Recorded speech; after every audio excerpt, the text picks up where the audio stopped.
welcome you all here to Newport today. We're here to recognize 82 people, most of them lost at sea during the Cold War. All Air Force people, personnel, pilots, crew. I'm going to introduce Mr. Don Abbott. Don is the son of David Abbott, who was lost on Texas Tower 4. Ladies and gentlemen, Mr. Don Abbott. Good afternoon, ladies and gentlemen. Just want to say that this is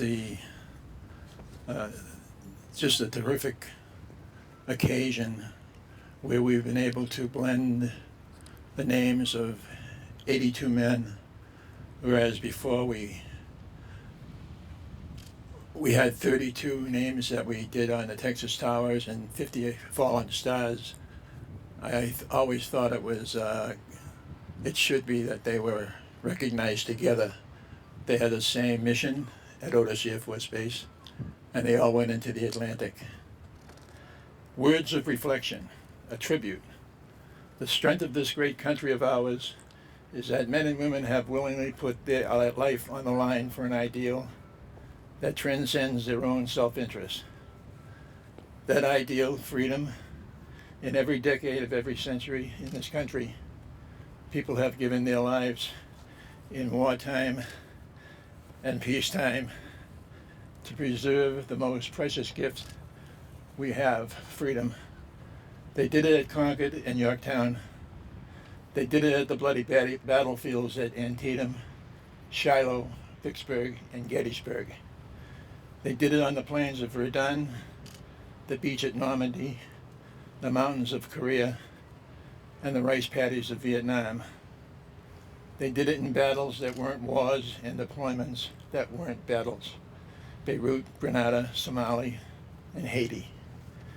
They did it in our most recent wars in Southwest Asia and in Europe, Kosovo. They're doing it now in Iraq, Afghanistan, Libya. A more selfless sacrifice cannot be imagined than giving one's own life for a freedom that one will never enjoy. It happens in war and during peace.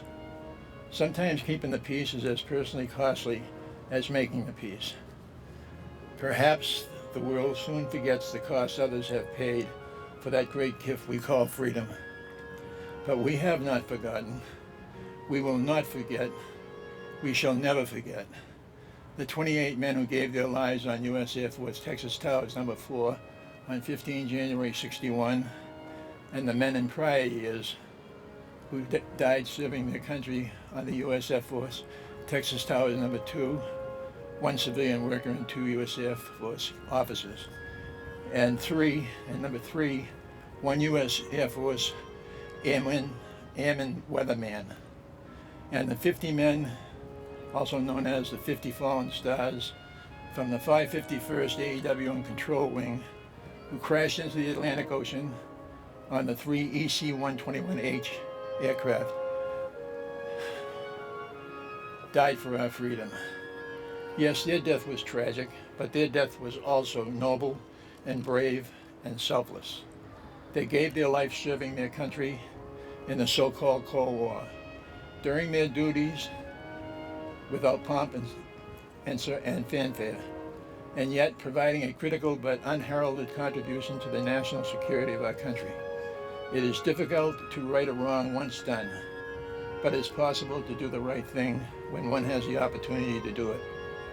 It is right and proper that we publicly memorialize these brave men who for too long were forgotten by too many. But on this day, we do not forget. We remember their death. We acknowledge their sacrifice. We celebrate their life. Let us remember that men and women in peacetime, to preserve our peace, served our country in harm's way and paid the greatest price. Every day we wake up to see another sunrise, let us remember. Every time we freely worship where we want, when we want, and how we want, let us remember. Every time we love another or loved by another, let us remember. Every time we laugh or even when we cry, let us remember. Every time a child is born into this land of great opportunity, let us remember. Let us remember that these men separated from those they loved to serve a country they honored, worked side by side in the lonely expanse of the Atlantic Ocean, and lost their lives because they loved something more than life itself. They loved freedom and were willing to die for it. Let us remember they did not die alone. They did not die in vain. They died for me. They died for you. They died for the United States of America. To those 32 U.S. Air Force Texas Tower men and those U.S. Air Force AWAC 50 fallen stars, we say thank you. To the surviving family and loved ones, America says thank you. May God bless you and give their souls rest. Thanks for all that you do for the men of the U.S. Texas Tower 2, 3, and 4, Old Shaky, and the 50 fallen stars of the 551st AEW and Control Wing. 82 men and their loved ones. Radar was their mission, and they carried out their mission with honor. Warm regards, Don Abbott. A compilation of words from a USAF captain, chaplain, and Don Abbott at Colorado Springs, Colorado.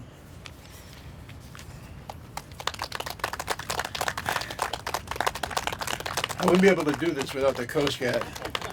And I got to tell you, the Coast Guard, down through the years, my dad was a Coast Guard man, a shore watcher during the Second World War on his off time making ships.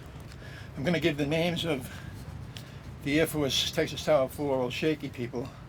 The U.S. Air Force Texas Tower 4, number 4, Old Shaky. 15 January 61, lest we forget. David W. Abbott, Vincent G. Brown, Samuel Bucieri, Chester J. Kudnick, Thomas J. Evans, William C. Ide, Aram Harutunian, Asen S. Harutunian, Milton D. Leo, Raymond D. Martell, Anthony Opelka, Edward T. Robertson, Henry Schutz, William Smythe, Captain Gordon T. Phelan, Captain Louis V. Baca, Vincent A. Yavorowski, Chief Warrant Officer Owen L. Morgan, Master Sergeant Roal Baki, Master Sergeant Troy F. Williams, Tech Sergeant Bishop O. Foster, Tech Sergeant Donald R. Waite, Staff Sergeant Kenneth H. Green, Staff Sergeant Wilbur L. Kovarik, Staff Sergeant John R. Bradstreet, Staff Sergeant Harry M. Schaefer, Airman First Class William E. Krause, Airman First Class Larry V. Wolford, Airman Second Class Dominic V. Girasanti, Airman Second Class Leland H. Jones, Airman Second Class Louis M. Lano, and Airman Second Class David K. Parker. May they rest in peace.